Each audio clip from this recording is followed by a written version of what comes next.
Hello friends, I am Krishna. You are welcome in my channel Freedom Classes. Today we will discuss about principle of homogeneity.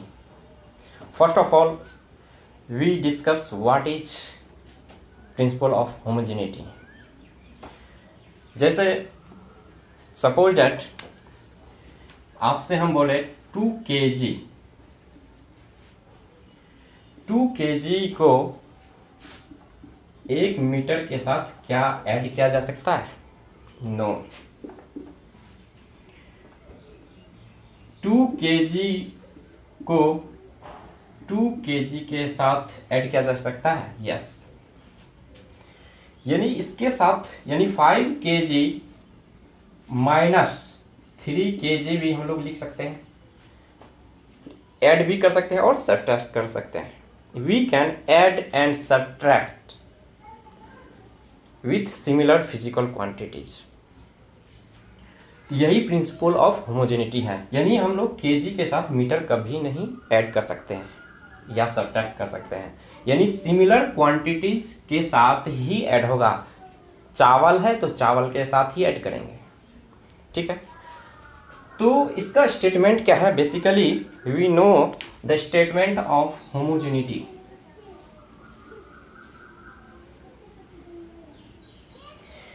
Principle of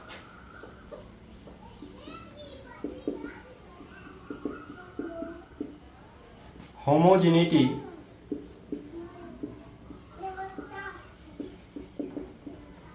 states that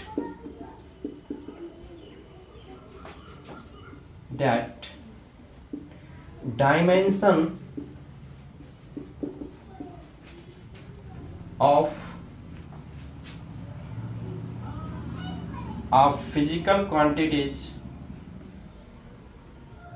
dimension of a dimensional equation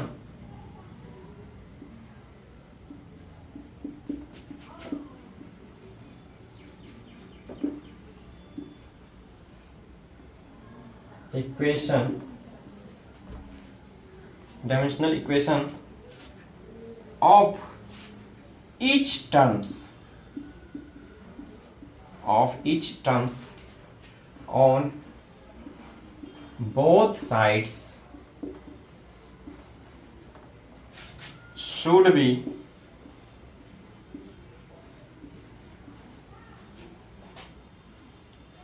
same. इसका मतलब क्या है कि principal of homogeneity क्या कहता है? ये कहता है कि किसी डायमेंशनल इक्वेशन का each term on both sides should be same. Example, जैसे एग्जाम्पल में देख लीजिए, आपसे पूछा जाए find the dimension of A and B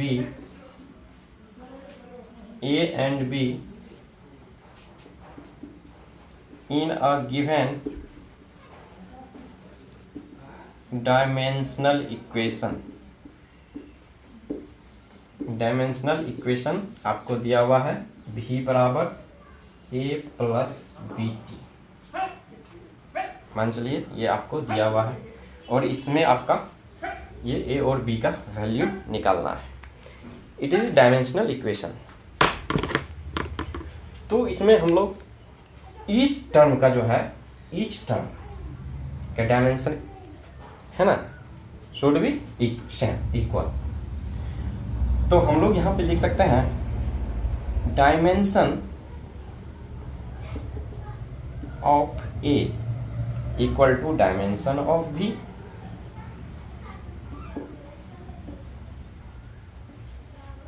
what is where V क्या है?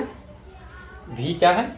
Velocity and T is time. तो यहां पे लिख लीजिए V है आपका वेलोसिटी, T आपका है टाइम.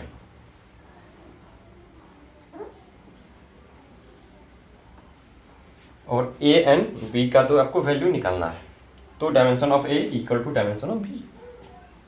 तो वेलोसिटी का हम लोग पहले भी जानते हैं। तो वेलोसिटी बराबर क्या होता है, फॉर्मूला ये होता है डिस्प्लेसमेंट, शॉर्ट में लिख रहे हैं डिस्प्लेसमेंट अपॉन टाइम। तो डिस्प्लेसमेंट क्या है, लेंथ, टाइम को टी से, तो इसका डायमेंशन आपका कितना आ गया, एल टी का पावर माइनस 1। तो इसके जगह पे हम लोग लिख सकते हैं एल टी का पावर माइनस 1। तो इसका मतलब है ए का डायमेंशन कितना हो गया, एल टी का पावर माइनस 1। अब ये टर्म भी इसके इक्वल हम लोग लिखेंगे। तो यहाँ पे लिख सकते हैं dimension of B T equal to dimension of V.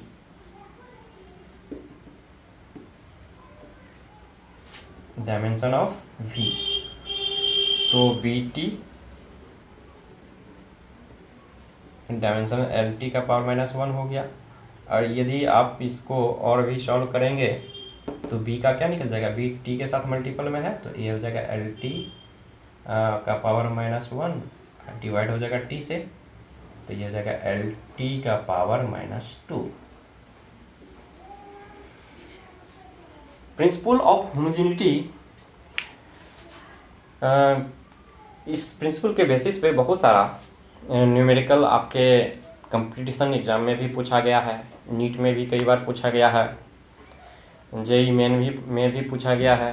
तो हम लोग एक एक और भी हम लोग इस पे क्वेश्चंस करेंगे, प्रीवियस ईयर में पूछे गए, है ना। आप लोग नोट डाउन कर लीजिए।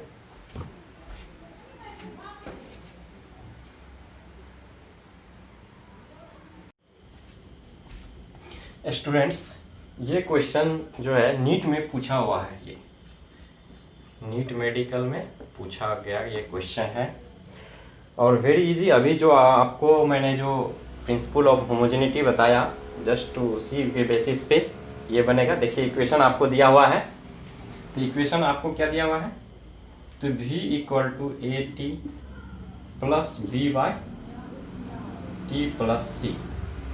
तो यहाँ पे आपको ए बी और सी ये तीनों का है कॉन्स्टेंट है, तीनों का वैल्यू आपको कैलकुलेट करना, निकालना है।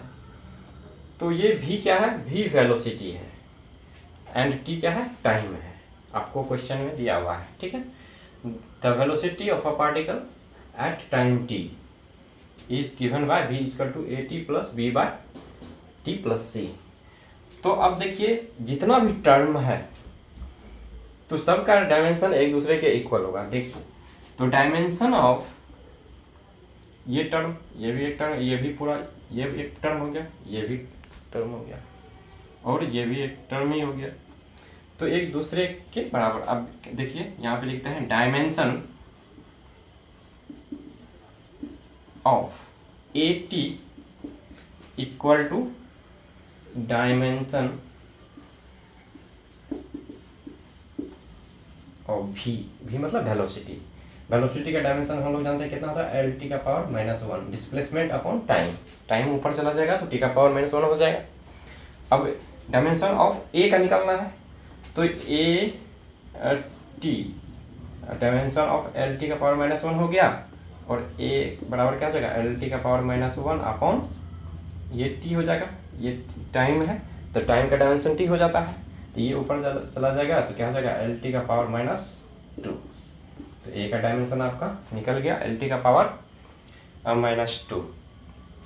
तो इस तरह से हम लोग जो है ए बी और सी के टर्म में आपको चार है ना, चार ऑप्शन दिया हुआ है। तो देखिए ये दोनों तो ऐसे भी कैंसिल आउट हो गया क्योंकि ए का जो है सीक्वेंस में है ए बी सी, तो इस दोनों में से एल टी का पावर माइनस 2, बी और सी में से कोई एक ऑप्शन होगा। चलिए आगे और भी देखते हैं। अब ये टर्म और ये है ना, तो इसमें देखिए ये टी प्लस सी ये टर्म में क्या कर रहे हैं, हम लोग ऐड कर रहे हैं। तो ऐड कर रहे हैं तो ये नहीं सेम फिजिकल क्वांटिटीज है, इसका मतलब दोनों का डायमेंशन इक्वल कर सकते हैं। तो यहाँ पे हम लोग लिख सकते हैं dimension of C equal to dimension of T. Dimension of T. T क्या है? टाइम है। तो सी, तो टाइम का क्या होता है? Capital T. इसका यानी सी का डायमेंशन क्या हो जाएगा? टी हो जाएगा। तो अब ये पूरा टर्म अब इसके वेलोसिटी के डायमेंशन के बराबर हम लोग करते हैं।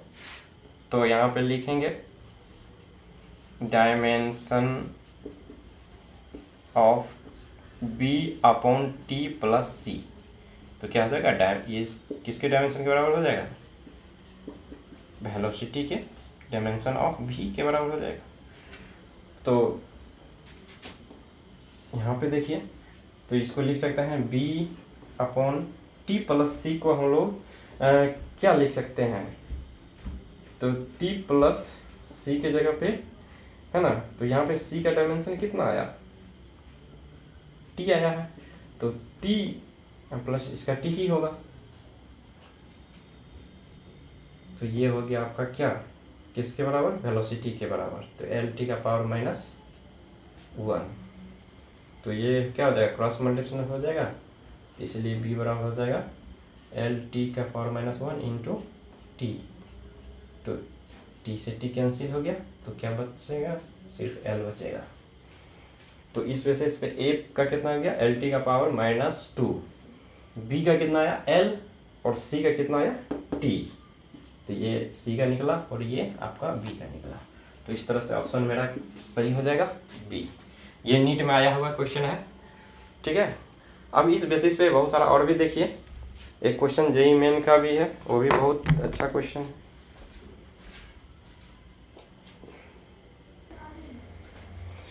देखिए स्टूडेंट्स, ये भी बहुत अच्छा क्वेश्चन है। इसमें आपको जो है इक्वेशन ये दिया हुआ है और ये भी नीट में पूछा हुआ क्वेश्चन है।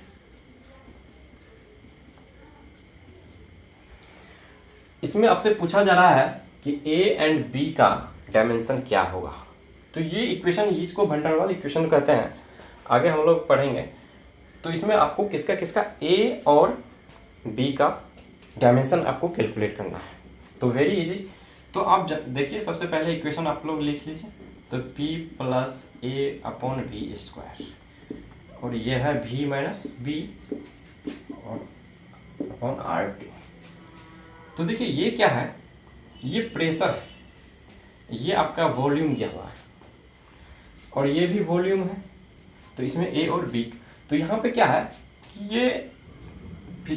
ये दोनों को ऐड किया गया है। तो इसका मतलब क्या हुआ कि ये जो प्रेशर है, तो dimension of pressure is equal to, है ना, dimension of A by V square हम लोग लिख सकते हैं। तो इससे हम मेरा क्या निकल जाएगा? ए का वैल्यू निकल जाएगा। तो सिंपली हम लोग यहाँ पे लिख सकते हैं डायमेंशन ऑफ, ये टर्म का डायमेंशन इस टर्म के इक्वल हो जाएगा। तो dimension of A by V square equal to P. तो ए बराबर क्या हो जाएगा? तो ए बराबर हो जाएगा आपका पी इंटू वी स्क्वायर। तो वी वॉल्यूम का डायमेंशन क्या होता है? डायमेंशन ऑफ वॉल्यूम, है ना।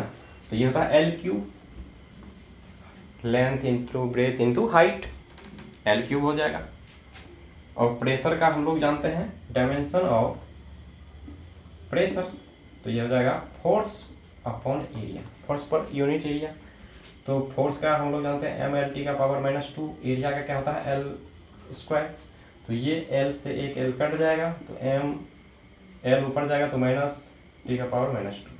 तो ये प्रेशर का डायमेंशन हो गया। तो हम लोग लिख सकते हैं एम एल का पावर -1 t का पावर -2 इंटू वी स्क्वायर है, तो वॉल्यूम का होता है एल क्यूब, तो इसका स्क्वायर कर दीजिए। तो ये हो जाएगा एम एल का पावर -1 t का पावर -2 इंटू एल का पावर 6 यहाँ हो जाएगा। तो अब ओवरऑल क्या हो जाएगा? एम एल का पावर 1 माइनस हो जाएगा, तो एल का पावर 5 बचेगा और टी का पावर -2। ये हो गया आपका ए का डायमेंशन, ठीक है। उसी तरह देखिए यहाँ पे जो है, ये हम लोग जब ऐड और सब्ट्रैक्ट करते हैं तो सिमिलर फिजिकल क्वांटिटीज में ही कर सकते हैं। तो सिमिलर फिजिकल क्वांटिटीज का, तो इसका जितना डायमेंशन होगा उतना डायमेंशन इसके बराबर हम लोग लिख सकते हैं। तो यहाँ पे हम लोग लिख सकते हैं dimension of B equal to dimension of B.